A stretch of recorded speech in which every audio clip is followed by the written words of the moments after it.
네, 안녕하십니까. 방금 소개받은 경희대 사학과에 재직 중이면서 한국고대사 국어영서 소장으로 있는 강인욱입니다. 먼저 이렇게 귀한 자리에 불러주신 그 이동수 소장님과 이화영 원장님 그리고 많은 선생님들 감사드리겠습니다. 특히 제가 같은 학교에 있지만 우리 공공거버넌스 연구소도 저희와 비슷한 사업도 진행하고 있고 해서 제가 많이 배우는 그런 자리가 될까 합니다. 그래서 처음에 제안을 받고요. 제가 이제 어떠한 내용으로 할까 했는데 사실은 결국은 이제 저희는 정책 연구소이기 때문에요. 고고학이 정책을 이야기한다. 되게 좀 뭔가 어색하게 들릴 것 같다는 생각이 들었고요.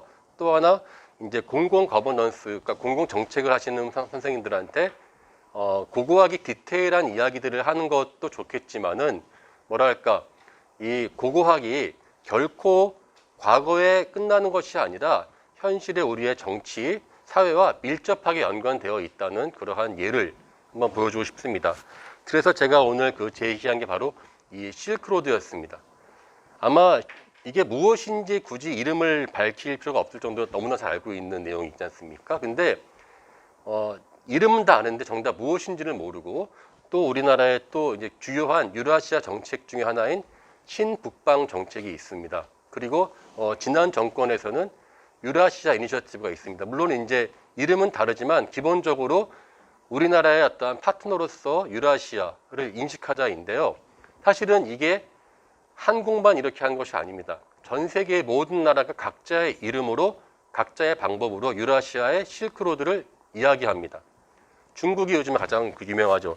1대1로를 이야기하면서 하는데 오늘은 제가 실크로드가 왜 등장했고 어디서 시작되었으며 거기서부터 약간 좀 멀겠지만 중앙아시아에서는 이것을 어떻게 인식하는지에 대해서 한번 일과라는 그러한 기회를 갖도록 하겠습니다. 자, 네.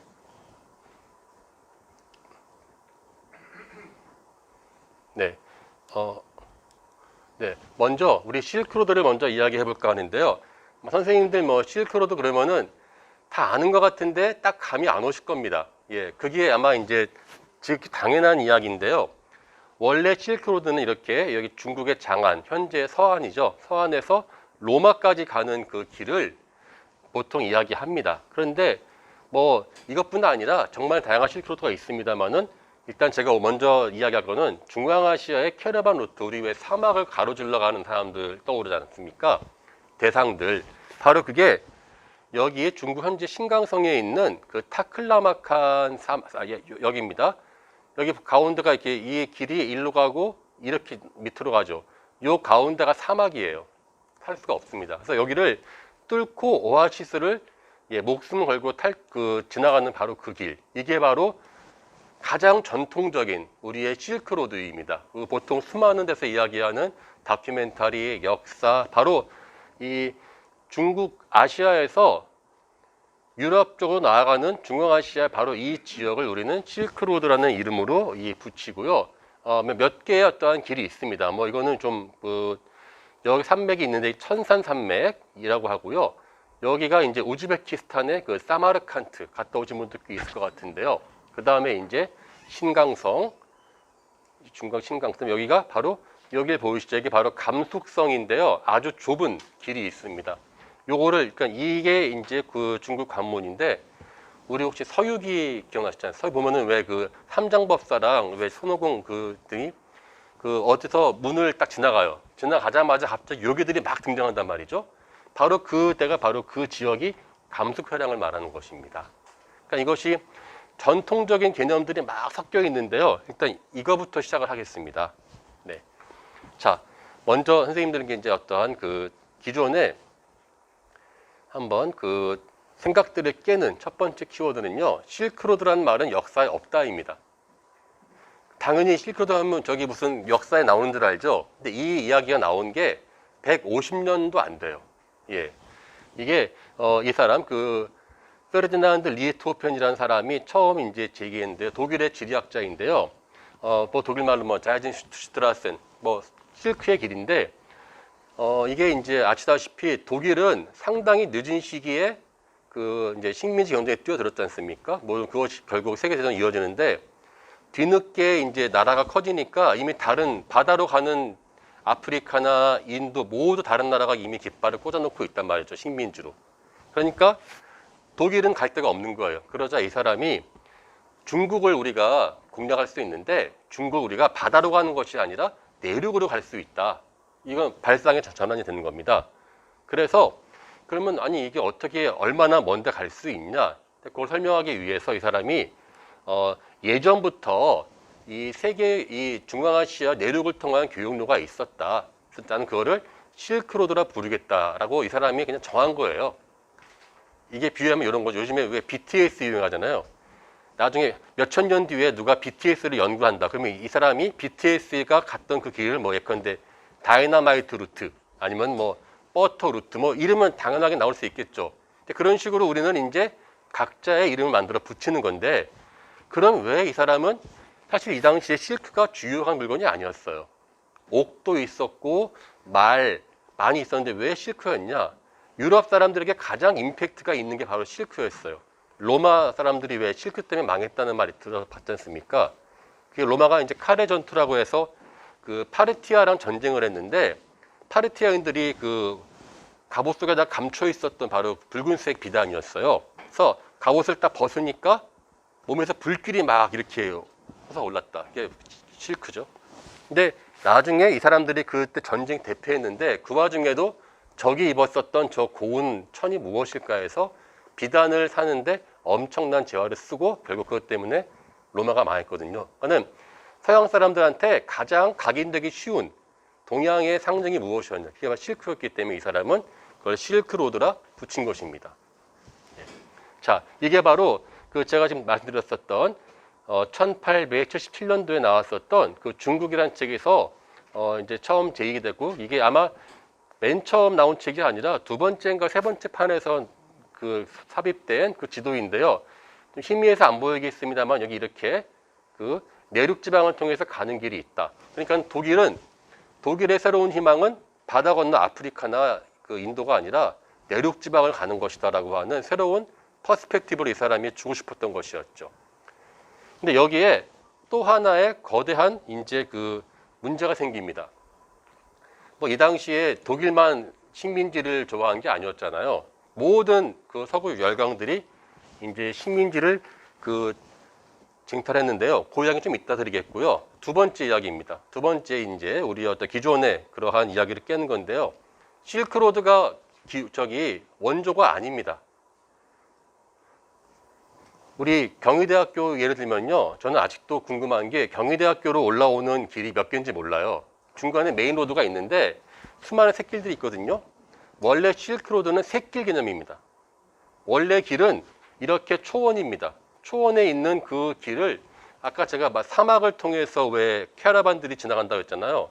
생각해 보세요. 죽게 사막을 왜 관통해요? 사막을 안 가는 게 제일 좋은 거죠. 왜냐하면 그 당시 초원은 이미 흉노라고 하는 거대한 유목제국이 그 길을 막고 있었던 것이에요. 경희대 정문 앞을 딱 막고 있으니까 우리 샛길로 가자. 근데 샛길은 아무도 못 가는 험한 그러한 그 모래길로 간 것이죠. 다시 말하면은 실크로드가 원단이 아니라 그 이전부터 있었던 약 6,000년 전에 초원의 사람들이 처음 살기 시작하면서 그 유라시아의 교역 루트가 있었고 그것을 대체하는 중국의 길이 바로 실크로드였다. 이렇게 보시면 될 것입니다. 그러니까 우리가 알고 있는 실크로드만 다르죠. 예. 실제로 이게 그래서 문제는 또 하나는 실크로드라는 개념이 그 다음부터 이제 무제한적으로 막 확장되는 거예요. 각자 지역 간의 교역로드를 다 각자의 실크로드로 붙이는 거예요. 그 단계가 됩니다. 그래서 광희의 실크로드라고 이름 붙였는데요.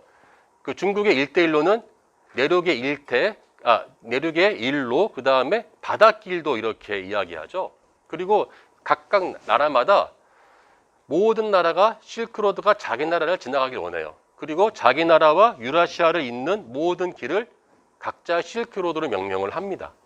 따라서 누군가가 실크로드는 어디부터 어디까지입니까? 라고 말한다면은 답이 없다가 정답입니다. 그거는 당신이 원하는 지역 간의 교류 루트를 만든다면은 그것이 실크로드가 될 것이다 라고 이미 유네스코도 그렇게 정리를 내리고 있습니다. 이거는 딱히 어디부터 어디까지다 이렇게 이야기를 지금 못하는 단계가 됐습니다.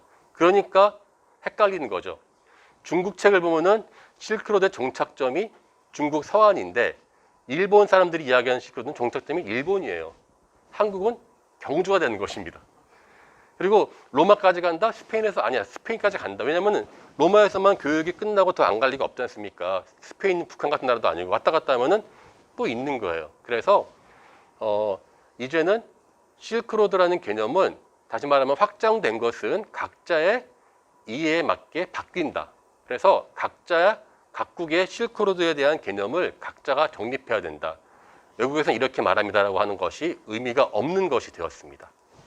예, 그래서 제가 이제 몇 군데 제가 이제 한번 우리나라에서 그러면 주로 무엇을 봐야 되는 것인가 하는데요.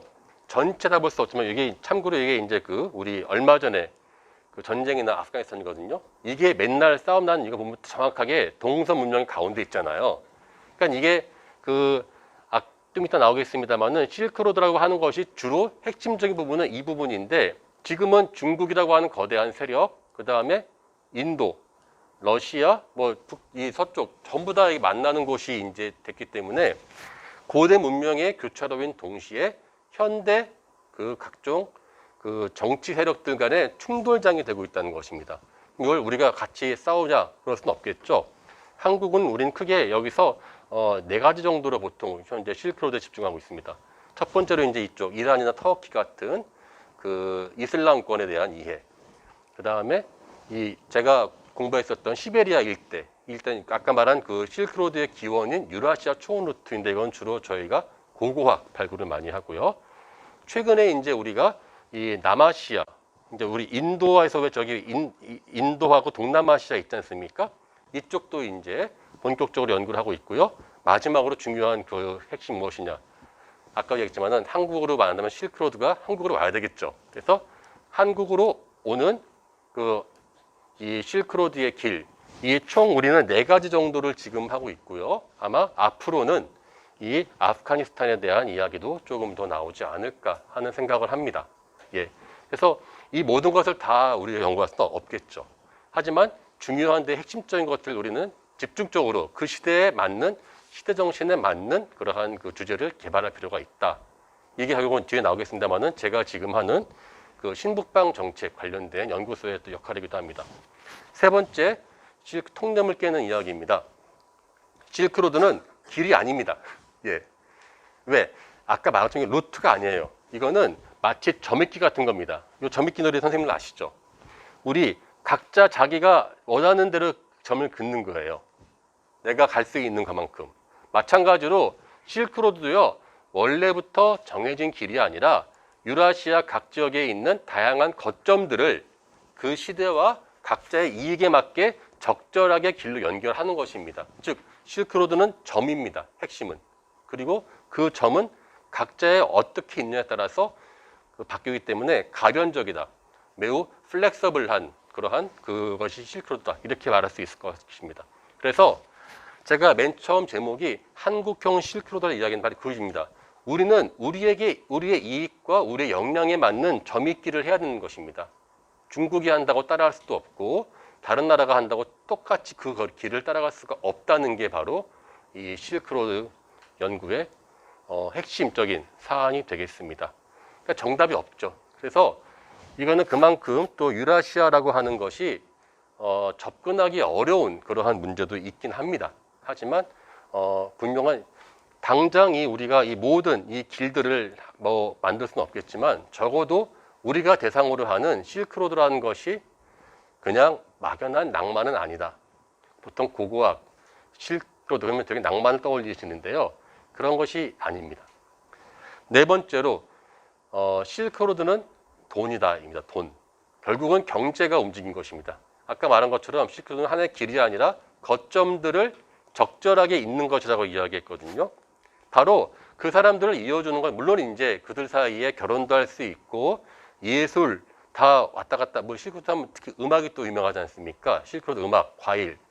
근데 그 모든 것이 경제적인 이익이 뒷받침되지 않으면 예술이고 뭐가 아무것도 없거든요. 그래서 이건 제가 이제 신강성에 있는 그 바자르, 요거는 이제 저 북쪽에 있는 유라시아 북쪽에 있는 건데요. 그 러시아 현지에 있다는 여기는 추우니까 모피를 교육하고요.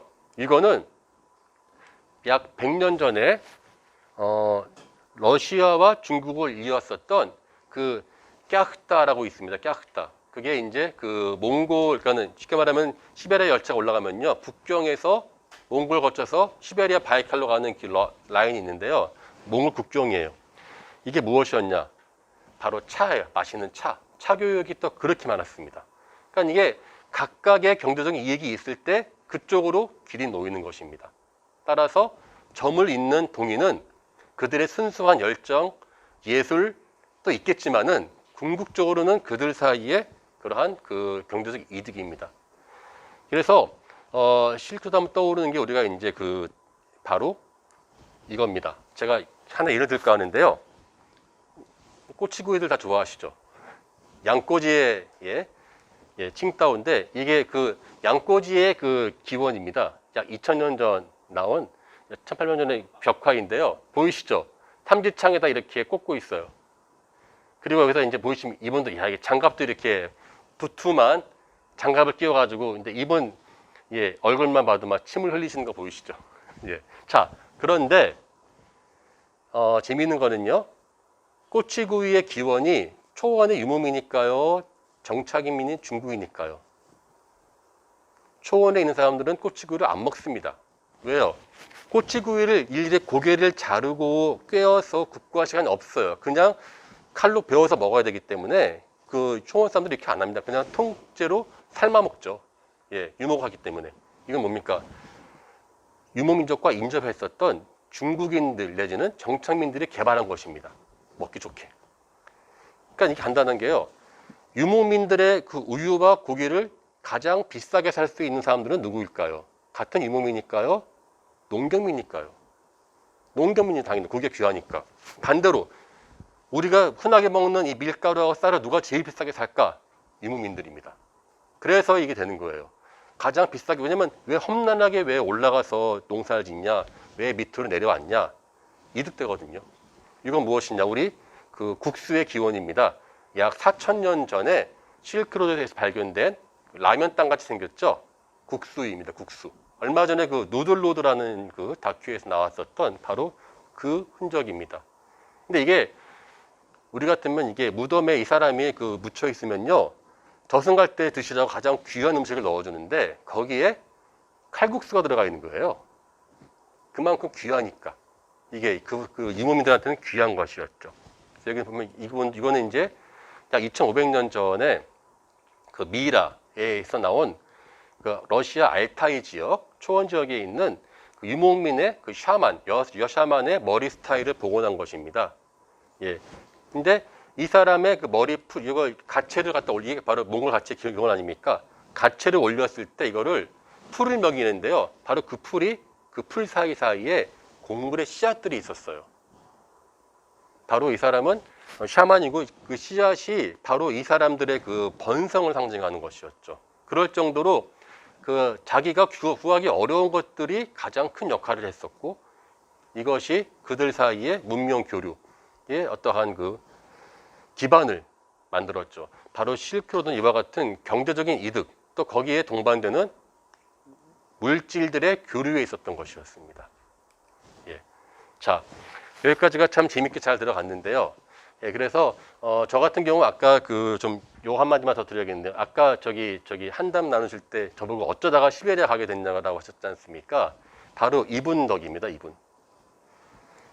여기 그 미이라 이분의 그 이 발굴된 때가 93년도였거든요.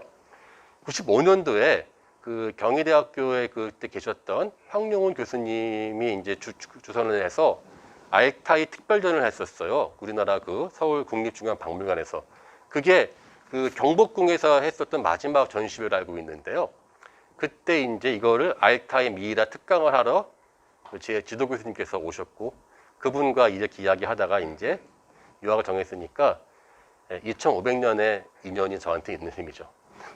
자, 이렇게 고고학만 보면 참 흥미롭고 재미있는데요. 제가 이제 좀 다른 이야기를 할까 합니다. 약간 이제 우리 이 공공 거버넌스 연구에 맞게 각국의 동상이몽들을 한번 이야기해 볼까 해요. 바로 21세기 속의 실크로드입니다. 단순한 과거의 역사가 아니라 현실 정치로 이게 어떻게 트랜스퍼가 되고 계속 끊임없이 서로 이게 피드백이 왔다 갔다 하는 거에 대한 이야기를 할까 합니다. 예, 여기 있는 분들 다 현재 그 각국의 대표들이시죠. 전부 다 지금 고고학 현장에 와 계신 장면들입니다. 시진핑, 푸틴, 이게 카자흐스탄의 나자르바예프 대통령, 그 다음에 이거는 그 얼마 전에 그 문재인 대통령께서 아프라시압이라고 해서 사마르칸트에 있는 고구려 사신 벽화를 보고 있는 장면입니다. 그러니까는 우리가 지나친 것 같지만 이 유라시아에 있는 모든 대통령들과 지도자들은요 공통적으로 고고학에 상당히 많은 관심들을 기울이고 실크로드에 역량을 집중하려고 노력하고 있습니다. 이제 그 얘기가 갑자기 나온 것이 아니고 상당히 오래된 뿌리가 있다는 걸 말씀드리고자 합니다. 왜냐하면은 이 실크로드의 등장 자체가 바로 그 19세기에 이어졌던 아마 다 잘 아시겠습니다. 그레이트 게임 때문에 그런 거지 않습니까? 이게 이제 그 그레이트 게임이 여기는 설명을 제가 안 했는데 좀 이게 재미있는 게 그레이트 게임은 이제 유라시아라는 어떻게 놓고 양쪽에서 서로 이렇게 그 저울이 왔다 갔다 하는 그러한 천칭 같은데 한쪽 추가 실크로드였고요. 또 하나의 추가 바로 한국이었습니다. 한국과 극동 지역이었습니다. 그래서 러시아가 위에서 내려오면은 영국은 거문도를 침략을 하고 반대로 서로 계속 견제하죠. 나중에 중국과 소련이 극동 지역에서 영토 분쟁을 일으켰어요. 섬을 두고 그 다만스키 섬 사건이죠. 그러니까 신강성과 그 당시 소련과 서로 싸우는 식으로 해서 계속 이게 균형추 역할을 하는 겁니다. 왜냐하면 가운데는 이게 딱 중국이 있으니까. 그래서 20세기는 이제 문제는 그레이트 게임 알고 있는데 저희가 이제 또 하나 그 국내에서 많이 모르는 게 있습니다. 그레이트 게임의 승자는 누구였습니까? 러시아와 중국이었습니다. 결국은 여기 있는 스탄들을 수많은 뭐 우리 소위 말 스탄이라고 하죠. 카자흐, 우즈벡, 따직, 그다음에 키르기스탄 다 누가 먹었어요? 소련이 다 먹었지 않습니까? 지난 100년간 여기에 승자는 여기는 중국은 신강을 차지했죠. 그러니까 이게 이 전체를 우리는 말해서 이렇게 말합니다. 투르키스탄이라고 이야기해요. 투르크의 땅이죠. 투르키스탄인데 동투르키스탄이 바로 신강성이거든요. 신강성은 중국이 먹었습니다. 서투르키스탄, 우리가 알고 있는 수많은 스탄들의 나라는 바로 러시아, 소련이 먹었습니다. 이 말이 무슨 말이냐면요. 지난 100여 년간 모든 자료들은요. 러시아어와 중국어로 되어 있다는 뜻이에요. 근데 우리나라에서 그쪽 언어를 알면서 이쪽 접근하시는 분들이 거의 없어요. 다 영어를 통해서 접근해요. 영어나 일본어로 접근합니다. 그러니까 이게 우리나라가 실크로드를 이야기하시는 분들은 많은데 왜 이렇게 막 이 말들이 어렵고 정리가 안 되냐? 직접 그 지난 100여 년간의 역사를 모르는 채. 그래서 우리 같으면 재밌는 게 그레이트 게임 이야기하다 갑자기 요즘으로 오는 경우가 많습니다. 중간을 다 이야기 안 해요. 소련과 중국을 이해하지 않는 상황에서는 유라시아는 없다입니다. 그래서 물론 이 실크로드가 나온 자체가 그레이트 게임의 여파이죠. 그 당시에 이제 인도에서 올라가고 러시안 북에서 내려와서 우리 왜 유행가 가사처럼 뭐 가자 북으로 오라 남으로 해서 만나자 아프가니스탄에서 그래서 여기서 싸움이 난 거 아니겠습니까? 하여튼 그거는 단순한 그러한 그 그레이트 게임으로 끝나는 것이 아니라 이것이 나중에는 이 지역에 대한 이 패권은 대략 소련과 중국이 먹는 것으로 끝이 났습니다. 하지만 게임은 끝났지만 이 지역에 대한 관심을 새롭게 표현합니다. 바로 실크로드라는 그러한 이름으로 새롭게 표현을 해서 이 지역을 다시 말하면은 양분된 이 지역을 가운데를 가로지는 새로운 문화 교류의 길을 설정을 하는 것이죠. 하지만 그 길은 기본적으로 그레이트 게임에서 시작이 되었다라고 해도 이 과언이 아닌 셈이죠. 자, 그래서 문제는 90년대 이후에 이 지역은 각각의 나라로 해체가 되었습니다. 그리고 완전히 못 사는 줄 알았던 중국이 발응하면서 다시 한번 그레이트 게임을 시작을 했습니다. 다시 시작되는 그레이트 게임을 각 나라는 전쟁 내지는 투쟁이라 붙이지 않습니다. 그들은 고상하게 실크로드란 이름을 붙이죠. 그래서 하나씩 볼 텐데요. 각각의 입장에서 먼저 볼까 합니다. 먼저 이 지역의 원래 맹주였었죠. 러시아인데요. 러시아 아마 그 혹시 정치학계에서는 이런 말 쓰는지 모르겠는데요. 판유라시아주의라는 게 있습니다. 이게 푸틴을 움직이는 그러한 가장 큰 그 이데올로기인데요. 한마디로입니다. 러시아 하면은 유럽의 변방이다? 아니다. 러시아는 유럽도 아시아도 아닌 유라시아의 중심이다 되는 것입니다. 그래서 이 모든 지역을 소련이 갖고 있었던 영향력을 유지시켜야 된다입니다. 그래서 우리 그 예전에 한번 그 문재인 대통령께서 러시아 하원 두마를 가가지고 이 그때 언급한 사람이 그 비추린이라는 신부하고 구밀요프라고 하는 그 러시아 역사가였거든요. 국내에서는 거의 보도가 안 됐는데 이것 가지고 러시아 사람들의 그 감동은 대단했었어요. 왜냐면은 바로 이 사람인데 구밀요프라는 사람인데요. 이 사람이 현재의 그 우리로 말하면 이제 단재 신채호나 그런 다산 정약용 같은 그런 분이거든요. 그 두 분을 정확하게 찍었어요. 러시아 사람들이 가장 좋아하고 따라야 될 어떤 이데올로기를 세운 사람인데 바로 이 사람이 그렇게 이야기합니다. 러시아는 유럽이 아니다.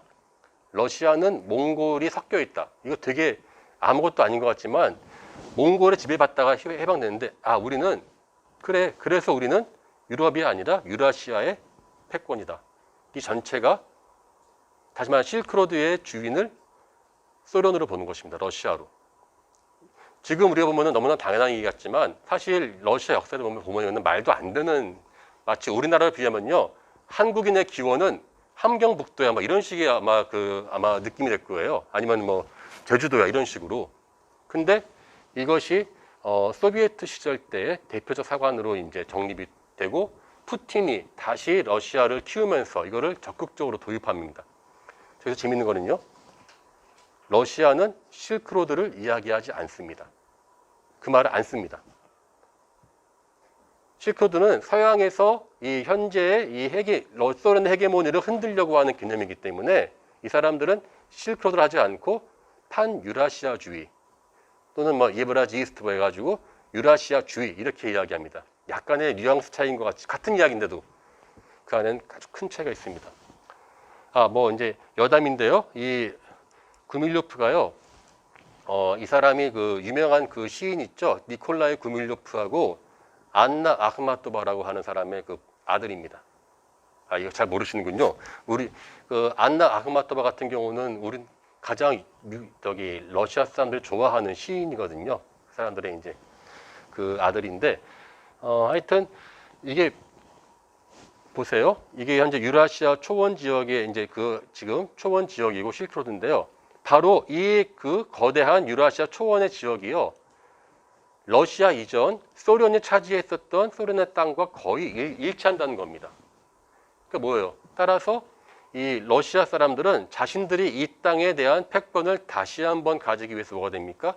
러시아 사람들의 기원은 유럽이 아니라 바로 이 초원에서 다시 말하면 아까 실크로드 이전에 있었던 초원 루트에서 기원했다라는 주장을 하는 것입니다. 자, 이분인데 이분은 이제 그 러시아의 그 르바코프라고 하는 그 유명한 고고학자이신데요. 이분은 두 가지가 유명하죠. 고고학을 잘해서 유명하시고 또 장수하는 집안입니다. 거의 100세까지 사셨는데 자, 러시아가 역사가 정말 짧아요. 슬라브인들은요, 우리나라 통일신라 시대 때 처음 이제 등장하거든요. 그래가지고 예컨대 불가리아 있죠. 불가리아나 저기 뭐 세르비아 가면은 저는 그 말을 다 알아들어요. 사람들 말을.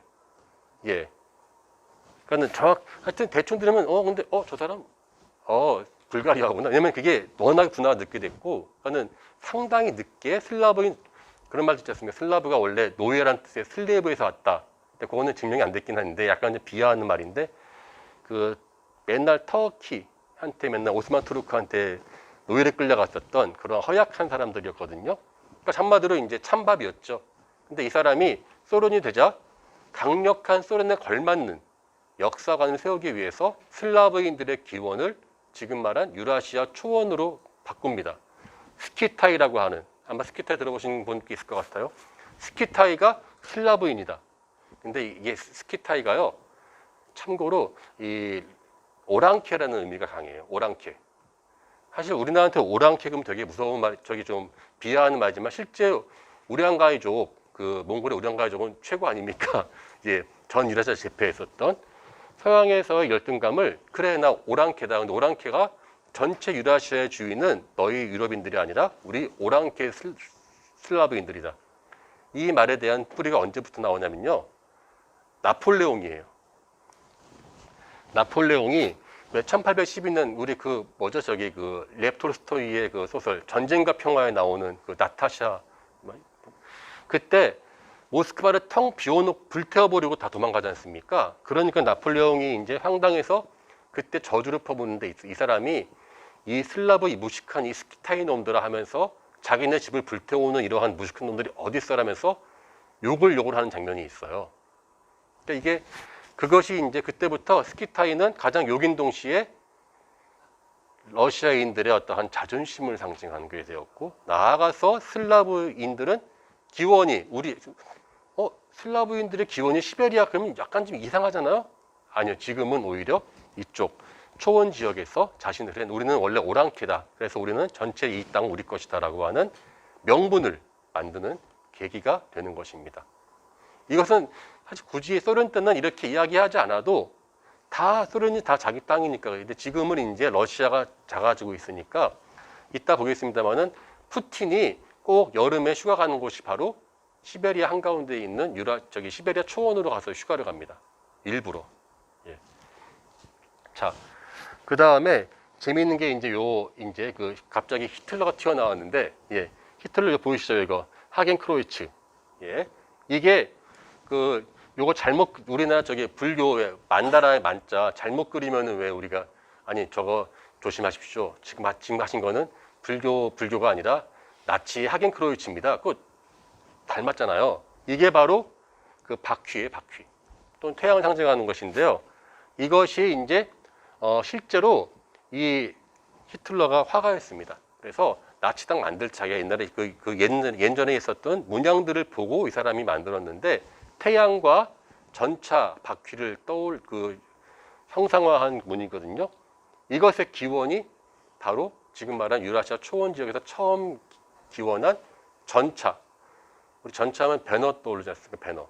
그 배너가 보면 재밌는 게, 배너 영화 다 기억날지 모르겠는데, 배너 보면은요, 실제 전장에서는 전차가 안 뛰고요, 경기장에서 경기만 해요. 왜냐면은 전차는 그 배너가 나오기 약 1000년 전에 이미 없어졌습니다. 그러니까 4000년 전에 유라시아에서 처음 전차가 기원했는데, 시베리아에서. 그런 다음에 그것이 이렇게 유럽으로 전파가 됐어요. 다시 말하면은 히틀러가 찾고 싶어 했었던 위대한 아리안족 있죠? 그 위대한 그 순수한 아리안족이라는 것이 물론 지금 당연히 없다고 이야기하는데, 가장 가까운 그 아리안의 문화가 바로 시베리아에서 발견되었거든요. 근데 시베리아는 러시아 땅이죠. 따라서 슬라브인들이 바로 오매불망 히틀러가 찾던 바로 그 위대한 아리안족은 바로 슬라브인이다라고 하는 그러한 논리가 되는 거예요. 이게 바로 신나치예요. 그 네오나치라고 하죠.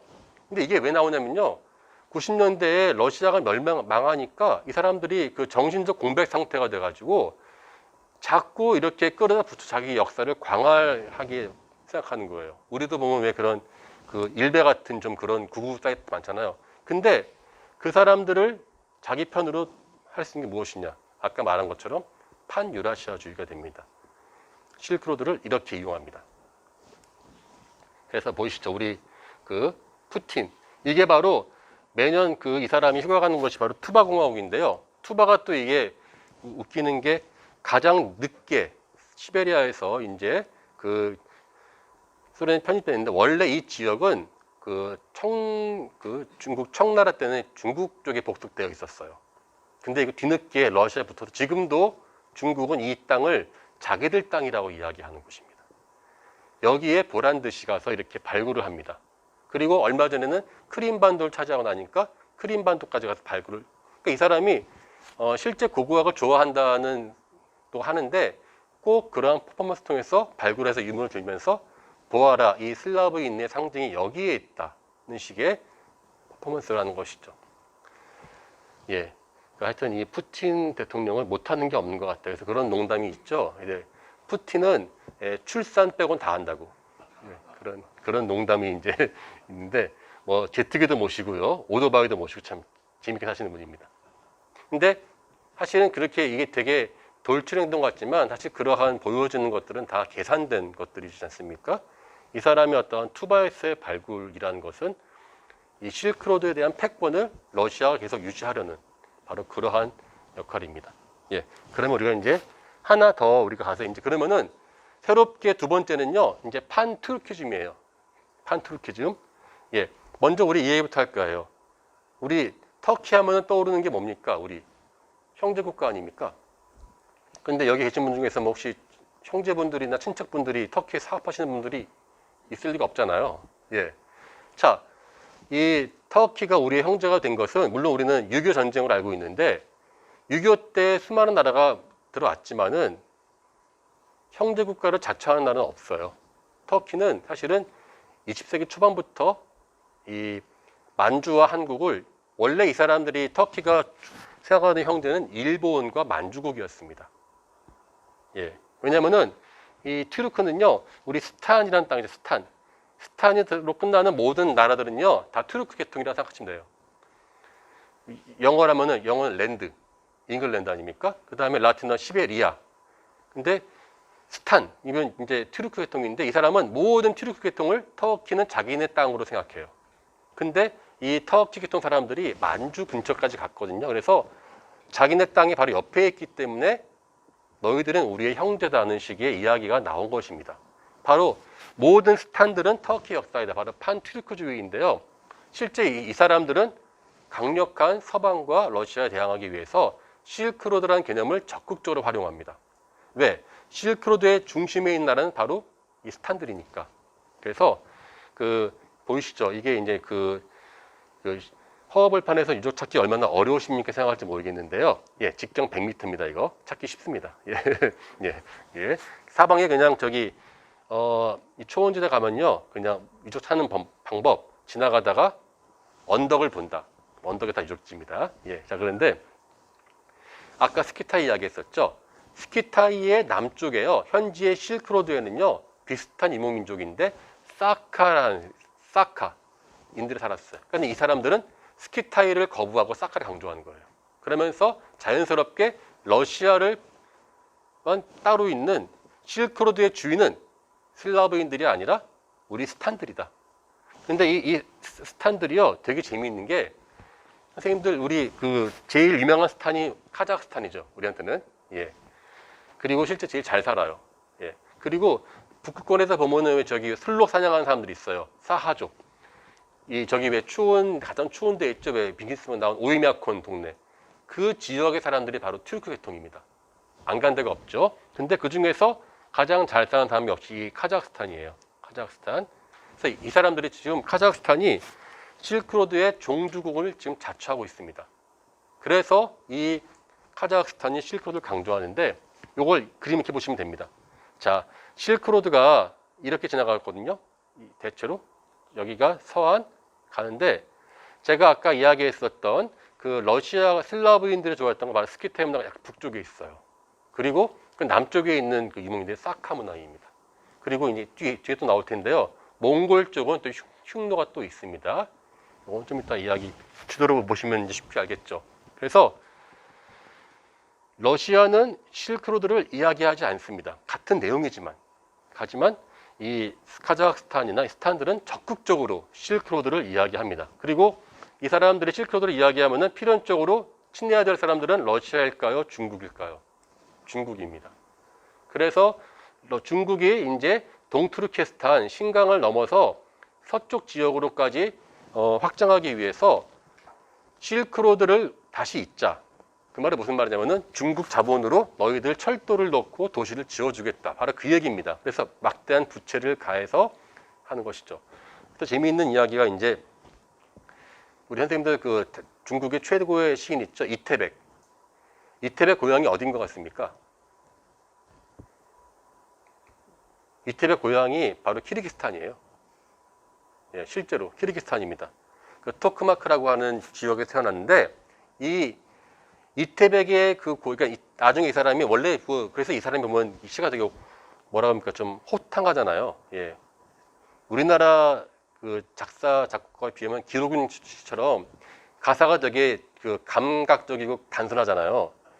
모국어가 아니거든요. 이태백이. 예. 근데 그거를 지난 20세기에는 그걸 숨겨왔었어요. 나중에 이 사람이 중국성을 부여하는 게 사천 지역성을 부여하거든요. 아, 이 사람 그 무슨 말도 안 되는 오랑캐는데 요즘에는 반대로 이태백은 중앙아시아 출신을 엄청 강조합니다. 그래서 요즘에 이태백 기념 학술대회를 막 키르기스탄에서 하고, 예, 그렇기도 합니다.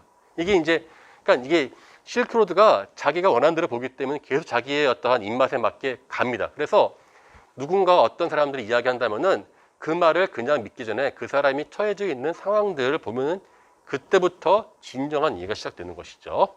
네. 그래서 그 얼마 전에 그만둔 나제르바예프 대통령이 있습니다. 한 30년 이분이 그 28년인가 했어요. 대통령을. 예. 엔간한 교수님보다 더 오래 했죠. 예, 저기 그 재직을. 근데 이분이 얼마 전에 이제 스스로 은퇴를 했어요. 은퇴하시면서 마지막 유훈이죠, 유훈. 내가 마지막으로 너희들한테 줄 것이 있다면서 7가지를 이분이 보면은 우리가 마지막 뭘 주시나 뭐 재난지원금 이런 게 아니라 연구 주제를 줬는데 이 사람이 갑자기 고고학 자료를 고고학 7개를 딱 준 거예요. 이렇게 유목문화를 밝혀라, 청동기 발명, 이거 스키타 사카 문화인데 뭐 갑자기 왜 나이 드시더니만 고고학자가 되신 거예요.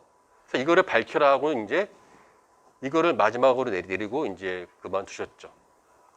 근데 이게 뭐 나이 먹어서 내지는 뭐 그런 뜻이 아니고 상당히 깊은 뜻이 있습니다. 카자흐스탄이 실크로드의 중심이 된다는 것은 중국과 나아가서는 주변 지역에서 실크로드 하면 떠오르는 사람들이 우리가 돼야 된다라고 하는 그들만의 그런 생각이 있는 것이죠. 예. 자, 그래서 요거를 잠깐 제가 앞에 사진을 다시 볼게요. 사진 지도를 보면서 예. 여기서 보면 카자흐스탄이 꽤 큽니다. 크죠? 근데 그 아세요? 여기서 이 3분의 2 정도가 원래 시베리아였어요.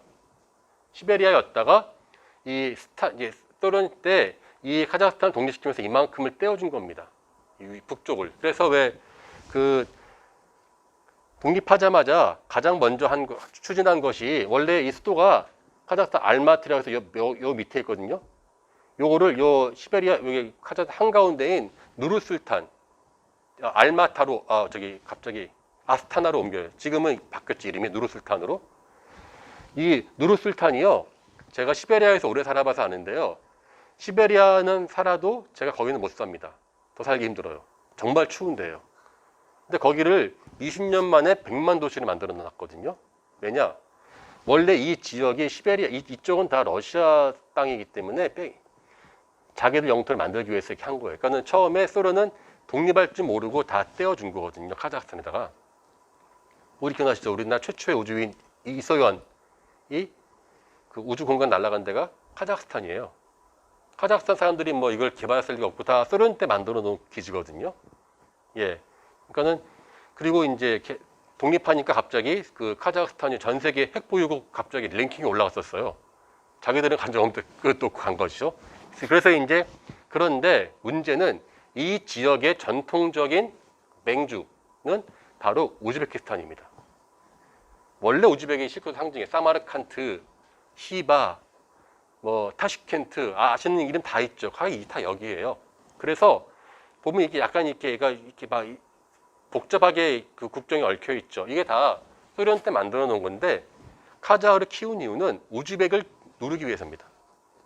우즈벡을 갖다 이렇게 갈기갈기 찢어놓고 게리맨더링 해놓고 그 다음에 이제 그 자기 말 잘 듣는 카자흐를 엄청나게 키워서 중앙아시아를 다 통제하기 위해서 한 것이었습니다. 자, 요거까지 보시고 그런데 이게 그 원래 돈이랑 영토는 빌려줄 때는 쉽게 줘도 절대 다시 못 갖고 오잖아요. 카자흐스탄도 이제 줄 수 없다 해서 카자흐가 우리가 이제 이건 무엇이냐? 역사적으로 우리 카자흐가 이 지역의 주인이었던 것을 너희들이 밝혀야 된다. 그거를 역사를 만들어 놓지 않으면 또 이 땅을 빼앗길 수 있다라고 하는 위기감이 된 거예요. 그래서 카자흐스탄이 이렇게, 근데 원래 카자흐가 뜻이 웃기는 게, 카자흐 뜻은 원래 그 국적이 없는 사람들이에요. 한마디로 이제 떠돌이. 그러니까는 왜 우리 저기 러시아 코사크 기병 아시죠? 코사크 같은 어원이에요. 예, 한마디로 이제 근데 물론 혈연적으로 같냐? 그건 아닌데, 다른데 이제 어차피 변방에 있는 사람들 그냥 코사크랑 같은 어원을 불렀기 때문에 했다고 합니다. 그래서 카자흐 자체도 원래 우즈벡의 변방에 있었던 그러한 그 변방에 있던 사람들인데, 갑자기 우리도 막 비유하면 이제 저 서울시 바깥에서 조용히 거대하게 논밭을 짓고 있는데 갑자기 거기에 개발이 된 강남에 있는 과수원집 아저씨가 된 거예요. 졸지에 거대한 나라가 됐거든요. 이것을 국권화하고 싶겠죠. 지금은 경제 규모가 우즈벡과 비교가 안 될 정도로 커요. 이것을 공고히 하려면 무엇이 필요하냐? 실크로드가 필요한 것입니다. 그래서 이 사람들이 이렇게 예전부터 한 기원전 한 4,000년 전부터 원래 이 지역은 카자흐인들의 땅이었다는 것을 이제 공고히화하려는 것을 실크로드를 통해서 만드는 것입니다. 우리 왜 일제 때 일본이 왜 우리나라 인나 일본부 이야기하면서 왜 식민지 만들었잖아요. 같은 맥락으로 보시면 될 것 같아요. 자, 물론 여기는 식민지와 다른 이야기죠. 근데 여기는 구체적으로 러시아가 계속 이거를 말을 못하는데 노골적으로 카자흐를 무시했었어요. 예컨대 얼마 전에 나자르바예프랑 푸틴 대통령 만나가지고 푸틴이 이렇게 말했습니다. 너희들 역사, 우리가 너희들 만들어줬다 나라를. 그렇게 말하니까 이 누르스탄 대통령께서 대노하셔가지고 빨리 우리의 역사를 밝혀라 해가지고 카자흐 칸국이라고 있는데요. 그 사람들이 갑자기 15세기에 만들어졌다는 식으로 역사를 갑자기 바꿔버립니다. 왜? 현대 러시아보다 우리가 더 빨리 만들어졌던 강조하기 위해서. 그러니까 이게 러시아를 차단시키고 서방에다는 이쪽을 자신들이 대표한다는 것을 알려주기 위한, 사실 이게 우리가 볼 때는 단순하게 참 쓸데없는 것 같고 하십니다 생각할지 모르겠지만 절박해요. 아주 이 지역은요. 절박한 전쟁이기 때문에 역사 전쟁이라고 해도 과언이 아닙니다. 사실은 우리가 왜 한국도 왜 동북공정 이야기 많이 했잖아요. 동북공정이나 일본 역사 전쟁에 우리는 되게 진지하지만, 물론 바다 건너에 있는 미국에서 본다면 우습겠지만은 아마 중앙아시아 사람들이 본다면은 상당히 공감할 것이고, 더 중요한 문제, 우리는 실크로드를 쉽게 이야기하지만 이 사람들은 실크로드를 남에게 빼앗길 수 없는 자신의 역사로 본다는 것입니다. 예. 우리 마치 고구려 연갑, 우리는 고구려 우리 역사 보잖아요. 마찬가지 실크로드 우리 거다. 실크로드는 우리의 것이다 하는 것이 이 사람들의 주 목적이 되는 것이기 때문에 우리가 실크로드를 이야기할 때는 상당히 그러한 것들을 조심하면서 해야 되는데, 그냥 단순한 그냥 뭐 듣기 좋은 말로만 한다는 것은 이쪽 분들한테는 안 맞을 수 있는 것이죠. 예, 제가 이제 한 6년 전에 유네스코 세계문화유산 회의를 간 적이 있었거든요. 카자흐스탄에서. 그때 얘기를 한번 할까 하는데, 이때 17개국이 참여했었어요. 이게 이제 실크로드를 세계문화유산으로 만드는 작업인데, 중국에서 키르기스탄, 카자흐스탄까지 가는 것만 딱 잘라서 지정해버렸어요. 자, 그러니까는 이게 미묘하죠. 근데 여기서 수많은, 그러니까는 구소련이 여기서 13개가 참여했었어요. 12개인가? 예. 근데 정작 러시아와 몽골은 이 회의에 참석하지 않았습니다. 가장 좋은 예죠. 러시아하고 몽골은 그쪽을 피해서 남쪽으로 지나가는 실크로드거든요. 이것을 우리가 대표하겠다는 누가 좋아하겠어요? 러시아는 인정하지 않는 거죠. 근데 웃기는 게 무엇이냐? 보통 유네스코는 공식 언어가 영어 불어인데요. 보통 불어는 이쪽까지 가면 거의 아무도 안 하니까 영어로 한단 말이죠. 근데 투르크메니스탄하고 아제르바이잔 만나면 영어 하겠습니까? 러시아 말 하겠습니까? 당연히 러시아 말 하죠. 그래서 이제 티타임 때 같이 막 이야기하면 다들 자기들끼리 러시아 말을 하는 거예요. 근데 저는 한국 대표니까는 그냥 모른 척하고 있다가 나중에 이제 결의서를 만드는데, 결의서는 뉘앙스가 차이 나는데 이 사람들은 영어를 잘 이해를 못해서 러시아 말로 먼저 써놓고 번역을 하는 식으로 해야 돼요. 지난 100여 년간 이 스탄들에 있는 모든 언어들을 국가 시스템 발굴은 다 러시아어로 했습니다. 우리로 말하면 일제강점기가 이 사람들은 거의 100년 가까이 된 것이었어요. 그러니까 제가 나중에 참다 못해가지고 러시아 말로 막 그게 아니고요. 막 이렇게 하니까 다들 상당히 하더라고요. 너 나한테 러시아말 한다는 말 왜 안 했냐? 러시아말 하자고 안 물어봤잖아요. 이러고는 넘어갔는데 바로 그러니까 뭔지 알겠죠? 러시아 시스템으로 살면서 러시아 힘을 벗어나고 싶어 하는 겁니다. 그러면서 자신들에게 그러니까 우리로 말하면요. 한국 말하면 우리가 한국도 왜 70년대까지만 해도 일본어 모르면 아무것도 못했잖아요. 모든 매뉴얼이나 고고학도 보면은요. 발굴 용어가 다 일본 말이 되게 많거든요. 그런 식인데 여기는 더 심하죠. 이러한 상황들이 얽혀 있는 게 바로 실크로드라. 그러니까 정말 복잡하죠. 예. 자, 그 다음에 가볍게 넘어갈 겁니다. 판몽골주의. 이거는 이제 몽골인데요. 설명할 필요 없겠죠. 예. 원래 현재 우리가 알고 있는 몽골은요. 이 위에 바이칼 쪽에 있는 러시아에 있는 몽골, 중국에 있는 내몽골, 카자흐스탄에 있는 몽골. 이 사람들을 다 잘라내고 가운데 가장 살기 어려운 지역 사람들이 있는 것이었는데요. 바로 징기스칸과 흉노로 대표되는 굳이 이건 증명할 필요 없겠죠. 그러니까 몽골은 당연히 유라시아 전체의 그 주인은 몽골이라 생각합니다. 그리고 아무도 거기에 반대하지 않습니다. 그리고 아무도 신경 쓰지 않습니다. 네, 그렇죠. 왜냐면은 알았어요. 그러니까 왜냐면 이 사람들은 역사 징기스칸이 뭐 어느 나라 사람 다 알고 있는 이야기고 이 사람들도 판몽골리즘을 말하고 싶은데 실제로 그럴 만한 국력이 전혀 안 되기 때문에 이게 이제 이쪽은 진짜 뭐랄까 요즘 말로 하면 좀 뭐랄까 정신승리라고 합니까? 우리 약간 그런 좀 차원이 있는 것 같아서 아직은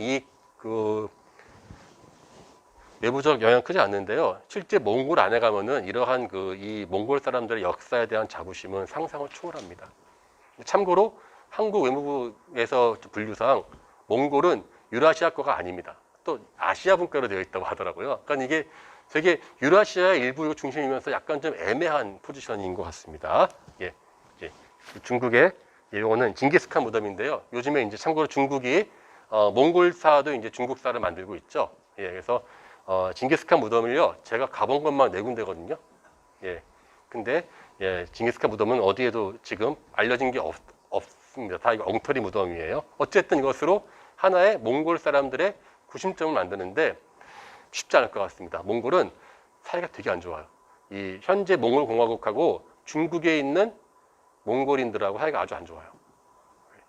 옛날에 자기들끼리 싸웠을 때 이 할하족이 현재 몽골의 기본인데 그리고 부리아트 사람들도 그러니까 부족 간의 전쟁의 그 여파가 남아 있어 가지고 쉽게 그렇게 될 것 같지는 않습니다. 자, 이제 그 다음에 이제 우리의 그 거대한 이웃 중국인데요.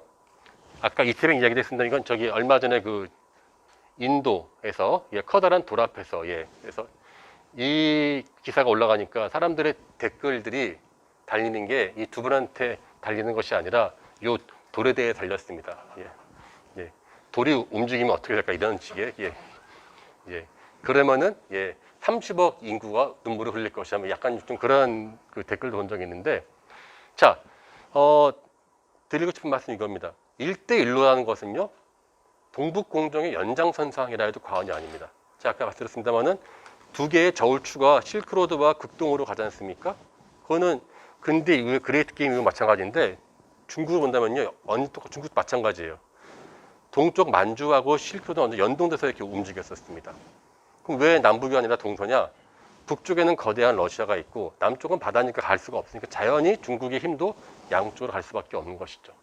그러니까 동북공정은 중국 동북 지역이 중국의 딱 역사다 뭐 그렇게 논리를 만드는 것인데 1대1로는 다 아시다시피 그 1대1로의 개념을 이해하시려면 물론 겉으로는 실크로드를 이야기하지만 그 안에 있는 그 무엇이냐 우리 천자국의 조공을 바치는 주변 국가들 있지 않습니까? 딱 그러한 식의 개념들을 많이 상정하는 것 같더라고요. 그래서 나아가서 중국은 자기들과 교역을 맺으면은 그때부터 그 지역과 실크로드로 있는 것입니다. 그래서 뭐 아프리카까지도 있고요. 그래서 그럼 요즘에 어떻게 말합니까? 이걸 갖다 이제 과연 뭐 국내에서 이 1대1로에 대해서 말이 많은데 일단은 뭐 실패했다 뭐 이런 식의 견해가 많은데 제 생각에는 실패를 한 것 같지는 않습니다. 상당히 요즘에 중국은 워낙에 또 이 인프라가 좋고 고고학이나 이러한 데에 그 인력이 많기 때문에 작년에 시진핑이 그 고고학자들을 불러놓고 집단 학습을 했습니다. 딱 이런 자리를 만들어 가지고요. 집단 학습을 할 정도로 고고학에 대한 그 지원이 큽니다. 다만 이게 1대1로가 이게요. 좀 자기 모순적인 게, 그러니까 이게 자기 모순적입니다. 기본적으로 중국의 역사와 정치관은 모든 나라나 다른 나라 시스템들이 중국으로 들어와서 중국을 거대한 솥에 비유하지 않습니까? 거대한 물이와 음식들이 모이는 거대한 솥으로 만들어서 그들을 이렇게 하나의 중국으로 만드는 것인데, 누구든지 오면은 우리 안에 들어가서 같이 섞이면서 거대한 중국탕이 된다. 이게 이제 중국의 논리 아닙니까? 근데 실크로드의 핵심은 물이 어디를 모이는 것이 아니라 물이 흐르는 거예요. 물이 흐르는 것이 실크로드의 그 기본 전제이지 어느 한 곳을 종착역으로 모이는 것이 아니거든요. 여기서 이제 중국이 주장하는 실크로드가 사실 자기 모순적입니다. 1대1로가. 실크로드가 되려면 서로 이게 피가 흘러가듯이 왔다 갔다 해야 되는데 피가 한 곳으로 모이는 것을 이 사람들은 이야기하고 있거든요. 그래서 실제로, 그러니까 따라서 중국은 말은 1대1로지만 실제로 그들의 시스템이나 사회 체계나 역사 체계가 실크로드를 이해하는 것 같지는 않다입니다. 따라서는 이것은 말로만 정상이 크다. 그건 말로 그친다는 것은 이 사람들이 뭐 무식해서라든지 인프라 없어가 절대 아닙니다. 기본적인 사회 시스템의 한계인 것 같습니다. 그다음에 일본은 이제 좀 간단하게 볼게요. 일본은 요즘에 극우화가 심했는데요. 실크로드를 우리 같으면 그런 분 많을 거예요. 실크로드 그러면 이제 우리 민족의 기원 뭐 이렇게 보시는 분도 있거든요. 그게 사실 일본이 만주국 침략하고 시베리아 출병할 때 나왔었던 우리 영화 마이웨이라는 영화 있지 않습니까? 장동건 나와서 나왔던 영화.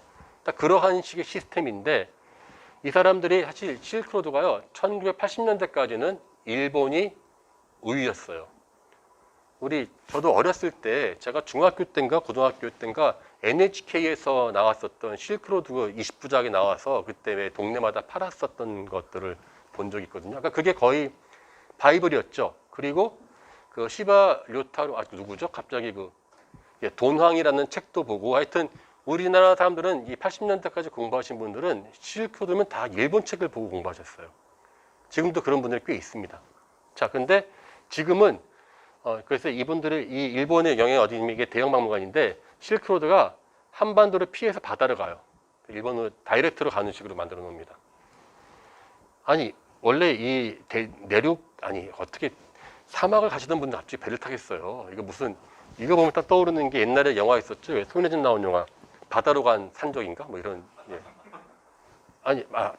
뭐 그런 식의 말이 안 되는 발상인 문제는 이것이 서양에서는 이게 통해요. 왜냐하면 80년대까지 만들어 놓은 아시아에 대한 실크로드 인식은 다 일본이 만들어 준 것이고 현재 중국이 만들어 놓은 1대1로는 대부분의 나라가 동의하고 있지 않고 뒤에 나오겠습니다. 그래서 우리 한국의 한국형 실크로드가 되게 중요하다는 것이죠.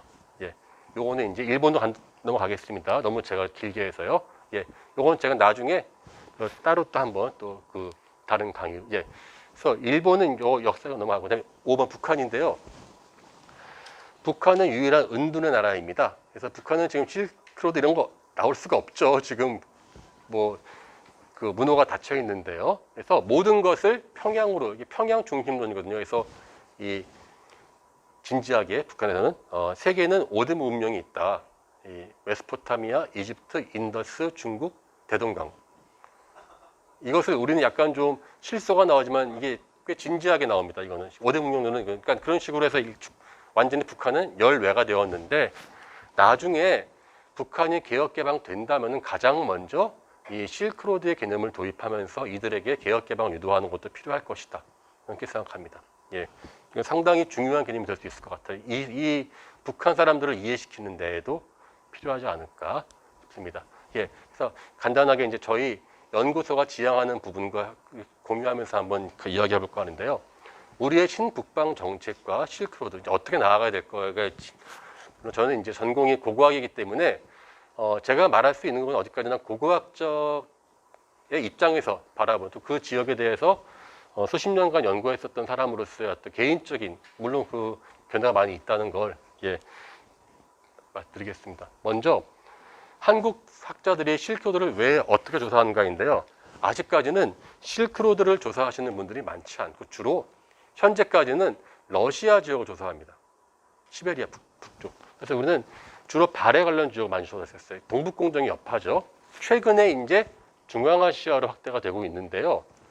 이게 문제가 조사를 하려면요, 그 지역 현지 그 러시아어가 잘 되어야 되고 엄청나게 많은 자료들을 알아야 되고요. 심지어는 인도나 이 고대 그리스 로마 자료까지도 알아야지만 이게 보인다고 하거든요. 그래서 전 지금 잊혀지지가 않는 게 유학 시절에 제 바로 옆방에서 이 실크로드 그러니까는 신강 고고학 하시는 분들이 있었거든요. 그 제 팀에 있었는데 그때 그 지도 하시던 선생님께서 하신 말이 있어요.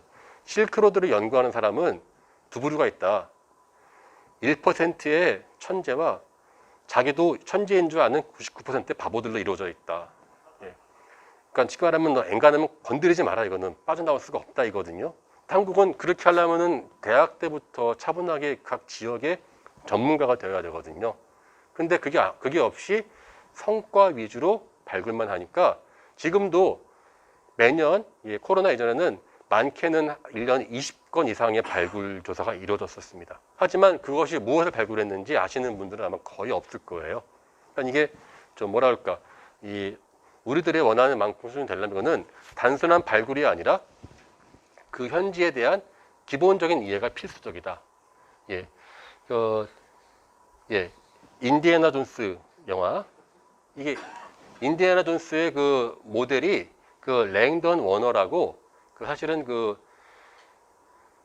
미국에서 실크로드를 조사했었던 바로 이 사람의 그 모양을 갖다가 모델로 했습니다. 그러니까 실제로 보면 이게 그 아까 인디애나 존스가 주로 이제 보물 약탈하는 거지 않습니까? 자, 실크로드라는 개념 자체가요, 그레이트 게임에서 파생된 것이죠. 식민지 경쟁입니다. 식민지를 만들지 못하면은 내가 그 지역이 내 땅이 안 된다면은 그 지역에 있는 유물을 약탈해 봐라. 이게 기본적인 그 제국주의의 발상이지 않습니까? 약탈해서 약탈 못할 것 같으면은 심한 경우는 다른 나라가 못 가지고 가게 폭파시키는 경우도 있었고요. 아주 그는 뭐 필수로 설명할 수 없는 문제는 이것입니다. 이것이 우리가 알고 있는 전통적인 실크로드는요, 이와 같이 지금은 할 수 없는 범죄 행위라는 것입니다. 실크로드의 모험 그런 건 없습니다. 실크로드는 약탈입니다. 기본적인 핵심은 약탈이죠. 그래서 이것은 우리가 지금 현재 한국이 우리도 한번 이렇게 탐험가를 파견할까? 그거는 탐험이 아니라 범죄 행위입니다. 제가 얼마 전에 책을 하나 냈었는데요. 뭐 고고학 여행이라고 제가 그 머릿말에 이걸 썼어요. 이 책을 펴시는 분들 아마 인디애나 존스를 떠올리시면서 펴시는 분들이 있으면은 얼른 덮으시라고. 왜냐면은 제가 인디애나 존스를 약간만 흉내내도 아마 이 책의 서문을 내가 지금 내 연구실이 아니라 감옥에서 쓰고 있을 거라고 했었거든요. 범죄, 그러니까 지금 우리가 21세기 한국에 따라갈 수 없겠죠. 그러면 현재 그 지역에서는 어떻게 이걸 이용하냐, 실크로드를. 경제적인 위기에 따라서 자국과 자민족을 좀 쉽게 말하면 아까 말한 자기 영토를 강조하는 중앙아시아 각국의 국가에 맞는 이데올로기로 실크로드가 바뀌고 있다는 것입니다. 즉 우리가 지금 양쪽 다 같은 이름이지만 완벽히 다른 개념으로 이 실크로드가 있습니다. 즉 주변국과의 경쟁 아니면은 식민지 약탈, 이 두 가지밖에 없는데 한국이 가야 될 실크로드는 제3의 길이라는 것입니다. 그건 바로 공존이죠, 공존. 저는 이거 물론 이제 너무 외교적인 언사 같은 이야기인데 이건 사실 한국밖에 할 수 있는 나라가 없어요. 그래서 아까 여기 넘어갈게요. 간단하게. 이거는 막연하게 실크로드를 이야기하지 않고 신북방 지역에 대한 사실 저희가 정책연구소가 있는 것도 그만큼 신북방 정책에 대한 정책을 세워라라고 하는 어떠한 사회적인 욕구가 있었기 때문이죠. 근데 그러한 것에 대한 근본적인 검토 자체가 아예 없었기 때문에 그와 같은 정책에 대한 요구가 나온 것입니다. 그래서 또 아직도 이제 우리 막연하게 한민족의 기원 그러면 이제 북방 어디선가 내려왔을 것이다라고 이야기하시는 분도 있는데, 그거는 실크로드가 한민족의 기원을 찾는 것으로는 사실 증명되기가 어렵습니다. 그 사막에서 사람들이 서로 왔다 갔다 하는 문명의 교류인데 거기에서 그러니까는 한민족이 기원했다면 그거는 수십 년, 수백 년의 연구가 추적이 돼서 나오는 것이지 처음부터 거기가 저기가 여기가 우리 민족의 기원이다 하는 식의 연구는 나오면 사실 의미가 없는 것이죠. 예. 자, 그래서 제가 생각한 대안은 무엇이냐? 바로 국제 분쟁의 조종자로서의 우리의 실크로드가 있어야 된다는 것입니다. 자, 제가 한번 러시아에서 유학했었고 그분들과 많이 만나봤었던 어떻게 개인적인 경험이 될 수 있지만요, 한국이 가장 편해요. 왜냐면은 한국 사람들은 20세기 실크로드를 이야기했었던 모든 나라가 다 제국주의에 기반했기 때문에 그 유물들을 약탈하기 위해서 발달한 것이거든요. 전 세계적으로 유명한 데 주로 영국, 미국, 일본, 프랑스, 독일 정도가 되게 아주 유명한, 스웨덴도 있고요 한데 결국은 지역에 대한 영유권이 없으면서도 가장 잘 사는 나라이기 때문에 이쪽에서 우리나라에 대한 선호도가 아주 높아요. 그리고 이제까지는 일본 사람들이 많이 진출했었는데요. 일본도 사실 버블 경제 붕괴 이후로 실크로드에 대한 실질적인 투자가 거의 이루어지고 있지는 않습니다. 예, 그리고 또 이게 중요한데 지역 영유권이 또 없어요.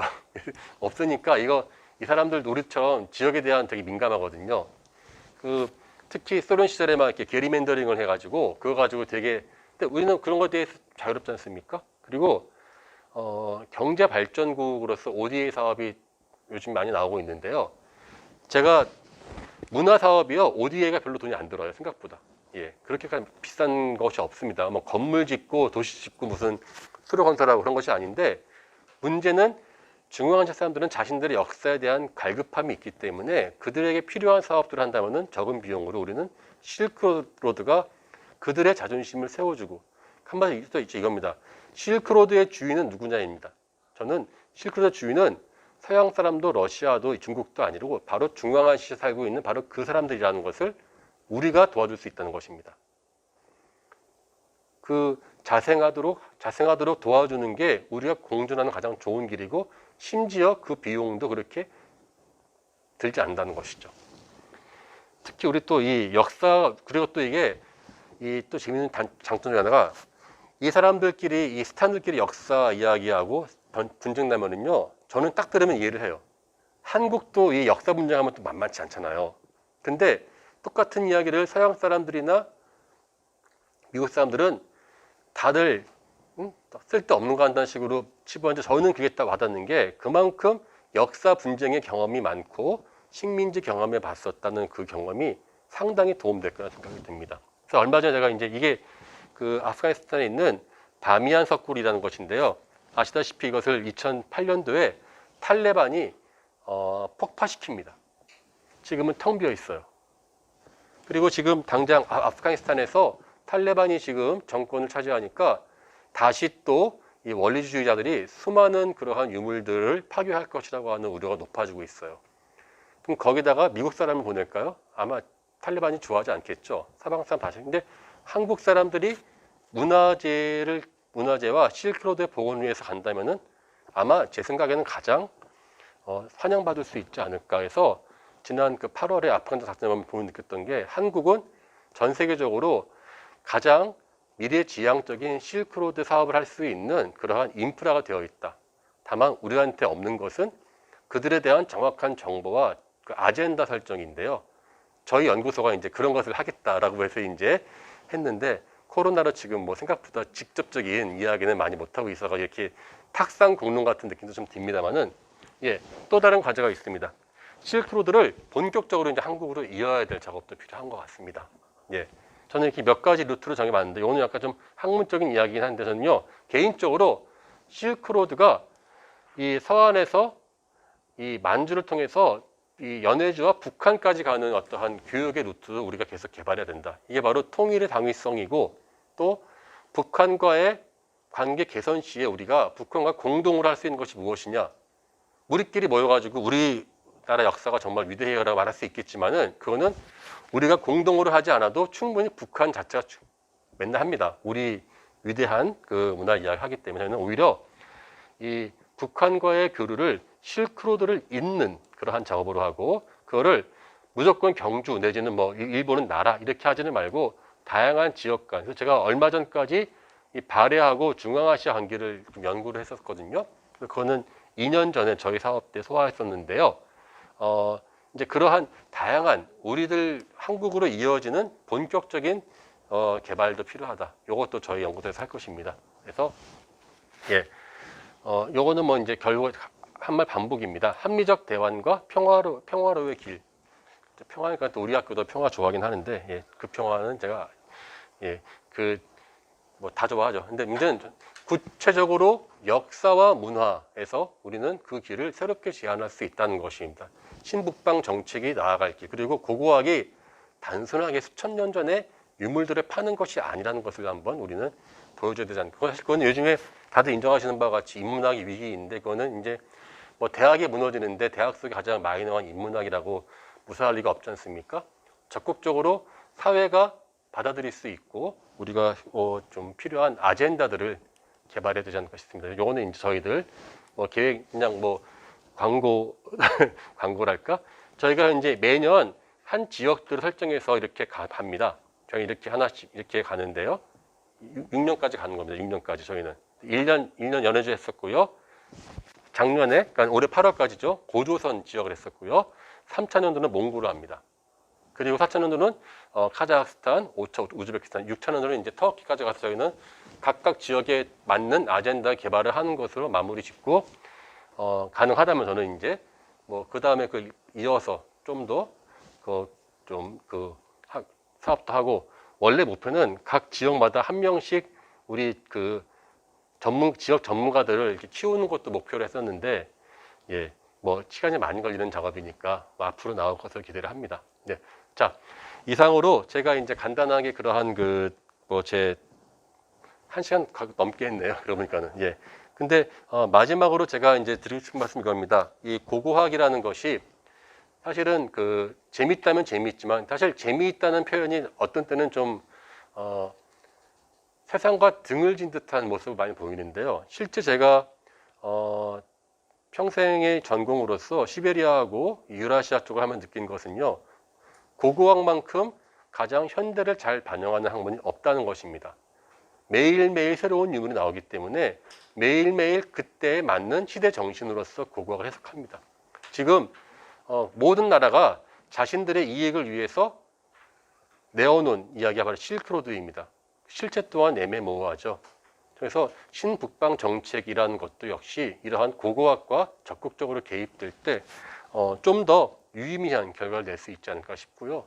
뭔가 우리만의 실크로드가 보여진다면은 그 다음부터는 이제 본격적으로 더 재미있는 우리 역사와 그들 간의 관계에 대해서도 이야기해 볼 수 있는 그러한 장이 될 것이라고 생각합니다. 네, 긴 시간 들어주셔서 감사합니다. 이상 마치겠습니다.